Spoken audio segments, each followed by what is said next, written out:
Hello and welcome to The Positive Shift, a podcast hosted by Simcoe Addiction and Mental Health, where we focus on shifting perspectives on the journey of mental health and addiction recovery. Our goal is to create a safe and supportive space for those who are struggling and to provide guidance, hope, and encouragement. We understand that the road to recovery and self-improvement can be a challenging one. However, it's not something you have to do alone. Whether you are someone who is dealing with mental health and/or addiction, we believe that every story has value and can help others feel seen and heard. Our goal with this podcast is to bring together experts and real-life experiences to provide practical and meaningful insights into the process of healing. We want you to know that you are not defined by your struggles and that there is always a way to move forward. We are here to listen, to support, and to offer a shoulder to lean on as you take the important steps towards a better, more fulfilling life. So let's get started and take this journey together. Before we begin, the content discussed in this episode could be sensitive to our listeners. If you are currently in crisis, please contact Canada's Suicide Prevention Service at 1-833-456-4566 or dial 911. If you are in need of more information, please head over to our website, simcoerehab.ca, and go to our Resources tab to access downloadable PDFs, contacts, and guides. If you're looking for support and wish to seek treatment, you can email us at info@simcoerehab.ca or call today at 1-833-304-8181. Hey everyone, and welcome back to The Positive Shift. My name is Chrissy Mavritikos, and I'm the Program Manager here at Simcoe Addiction and Mental Health. In today's episode, we'll be discussing anxiety and how to shift your mindset to a much more positive one where you can understand, cope, and treat your anxiety. So I'm really hoping discussing this will help you figure out how to break free from your anxiousness and what strategies best fit you. So let's get started. What is anxiety? Anxiety is a mental and physical reaction to any perceived events, situations, or even threats. In small doses, anxiety can be helpful since it protects us from danger and focuses our attention on problems that may need to be resolved. But when anxiety is too severe and happens way too frequently, this is when it becomes a wee bit of a problem. Anxiety is also a feeling of fear, dread, uneasiness. It might cause you to sweat and feel really restless or tense. By talking about anxiety or even mental health in general, on much more of a regular basis, we as a society will hopefully unveil those false notions that mask these topics. While these various topics get debunked, I'm hoping it'll help remove the stigma surrounding mental health. So before we move on, you might be asking yourself, okay, how do I know if I suffer from anxiety? Well, some symptoms can include uncontrollable worry, so feeling like you're constantly worrying about the past, present, or even the future. That hasn't even happened yet. Another symptom is feeling excessively nervous when dealing with situations or even events. Individuals with anxiety can also have trouble sleeping. They can also suffer from poor concentration, increased heart rate, upset stomach, and muscle tension. And a very important symptom I really want to talk about is avoidance. If you find yourself avoiding situations, please recognize that sometimes avoiding your current situations or circumstances can be a band-aid solution, meaning avoidance can be a temporary solution. If this sounds like things you encounter frequently, then I hope, and I really, really hope, that this episode will be super helpful for you to find ways to properly begin your individualized journey to better your mental and physical health. Hopefully this episode also helps spread some awareness on the topic of anxiety for those who may not really be too familiar with it.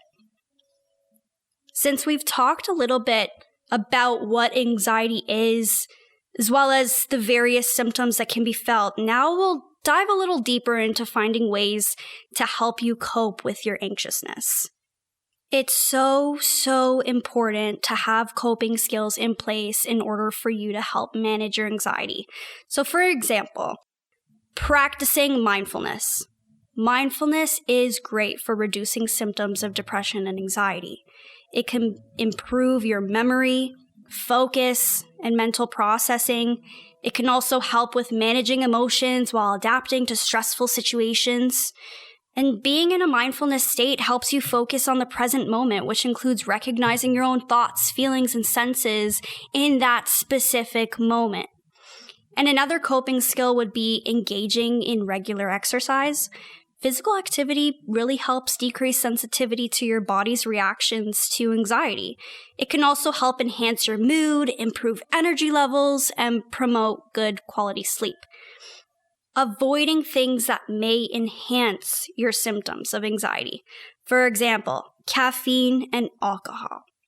Those are huge contributors to increased heart rates as well. So you may find yourself sipping on some caffeine like coffee, and then your heart starts racing.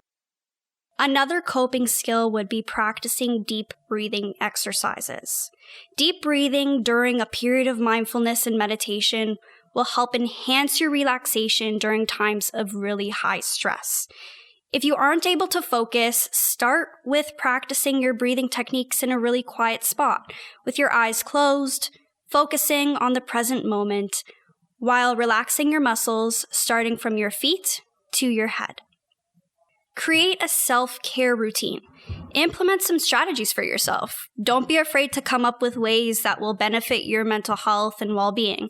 Take a bath, read some books, go for a walk, get your nails done or paint them yourself, get your hair done or even fix it on your own. Hang out with people who support you and want the best for you. And most importantly, prioritize your happiness and make sure you are always putting yourself first. The reason why I mention this is because sometimes we get so lost in helping the people we love. But really, we really need to make sure that by helping your loved ones, you're not getting lost along the way.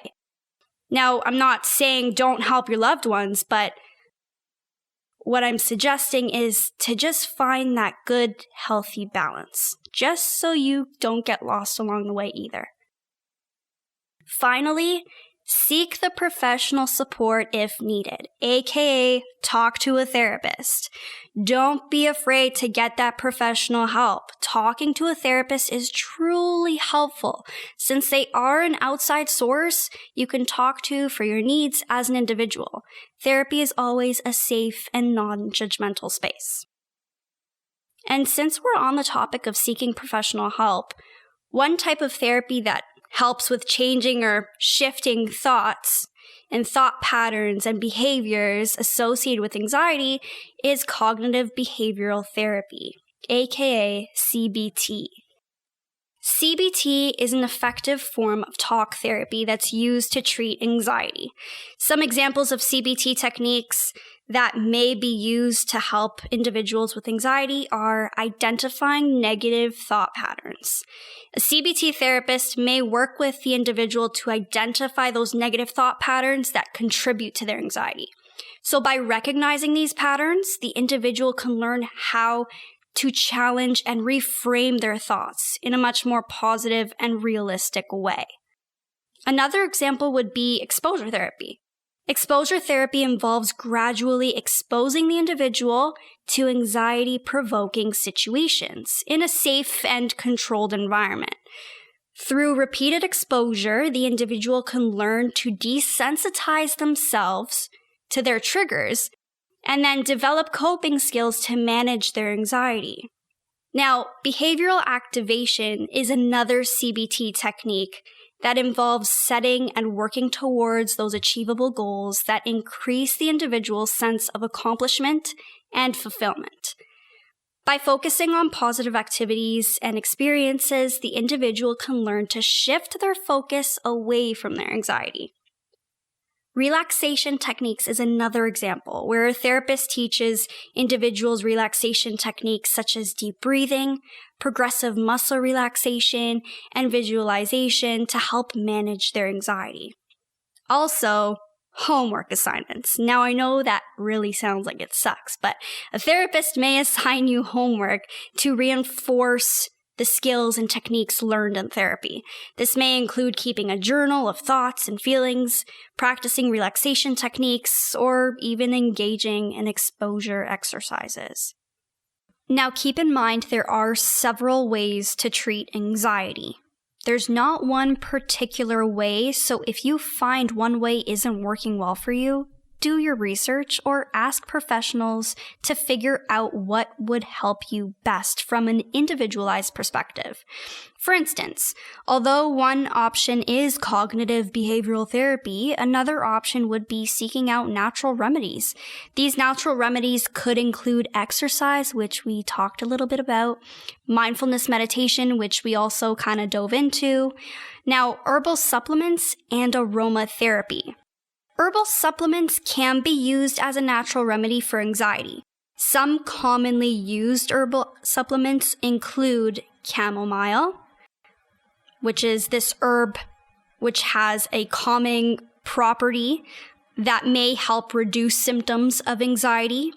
Valerian root, and I'm sorry if I'm not pronouncing these correctly, this herb is often used as a sleeping aid, but it may also help reduce symptoms of anxiety. Another one is lavender. This herb has a calming scent and may help reduce anxiety when used in aromatherapy. Passion flower is another one, and this herb has calming properties as well and may help reduce symptoms of anxiety too. Another one is kava.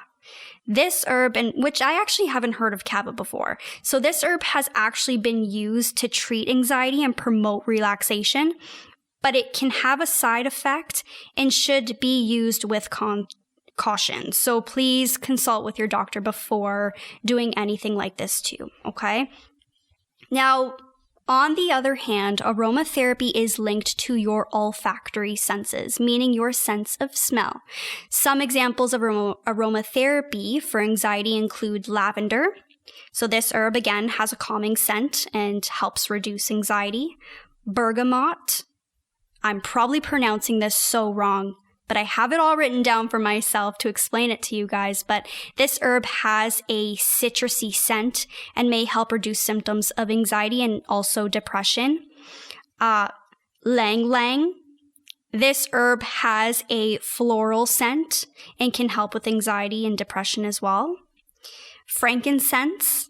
This herb has a woody and earthy scent and can help with anxiety and stress too. Another one is chamomile. This herb has a sweet scent too and can help with anxiety as well as insomnia. So I can definitely connect to some of the coping skills and treatments for anxiety since I too suffer from anxiety. Sometimes my anxiety is so overwhelming, but I find when I get into my healthy habits and my healthy routine, which includes, helping reduce my anxiousness, my anxiety actually decreases and I feel a lot better. So for example, my personal self-care routine to help cope with and treat my general anxiety is really focusing on the 4 main pillars in my life, which is exercise, sleep, nutrition, and my social life. I've recently started adding natural supplements into my routine, such as magnesium and ashwagandha, which I take on a nightly basis and when I'm feeling most anxious. However, I take ashwagandha on and off, meaning I'll take it for 1 week and I'll stop the next. I've heard this is actually much more beneficial since I don't want my body to become dependent on a supplement to decrease my anxiety or reduce my anxiety. This is why I try to find other ways to help reduce my anxiety. So keep in mind, this is something that I do and that works best for me. So before starting anything, please consult with a medical professional before incorporating any supplements, as every individual is built differently. So now that we've taken a mini journey through the path of anxiety, coping skills, and I've provided you with some examples of how to treat it by also talking about what I do for myself, let's talk about the things in life that can be contributors to our anxiety and what we feel physically and emotionally. For example, genetics. Anxiety disorders can definitely run in families, meaning anxiety can be hereditary. Brain chemistry is another example. Some research suggests anxiety disorders may be linked to faulty circuits in the brain that controls fear and emotions. Now, I'm absolutely no expert on brain chemistry, but maybe next time we can have someone come on the podcast to talk about how our brain chemistry can be a contributor to our anxiety and how we feel. I think that would be a pretty dense yet interesting topic. Environmental stress is another one. Now, this refers to stressful events you have seen or lived through. Some life events that are often linked to anxiety can include childhood abuse, neglect, death of a loved one, being attacked, or even seeing violence. Drug withdrawal or misuse. It's really important to understand that certain drugs may be used to hide or decrease or reduce certain anxiety symptoms. Anxiety often goes hand in hand with alcohol and substance use. Now, medical conditions. Some heart, lung, and thyroid conditions can be associated with symptoms similar to anxiety disorder or make anxiety symptoms worse. It's very important to get a full physical exam to rule out any other medical conditions when talking to your doctor about anxiety. So, in today's episode, we discussed what anxiety is, how to identify it, some coping skills to implement for yourself, and how to treat your anxiety. So I hope this episode helped you shift your mindset to a much more positive one where you can understand, cope, and treat your anxiety. Remember, if you're struggling with anxiety, there are resources available to you, including Simcoe Addiction and Mental Health, where we offer 30, 45, 60, and 90-day residential treatment that is evidence-based and psychoeducational with our lovely master's level therapists and addictions and mental health counselors. Along with this residential program, there are other programming we offer to ensure your specific needs are met at the best of our ability. So everyone, thank you so much for tuning in to today's episode of The Positive Shift. If you enjoyed this episode, please leave a review and subscribe to our podcast. Join us next week when we'll be discussing another topic on the road to positivity. Thanks, everyone.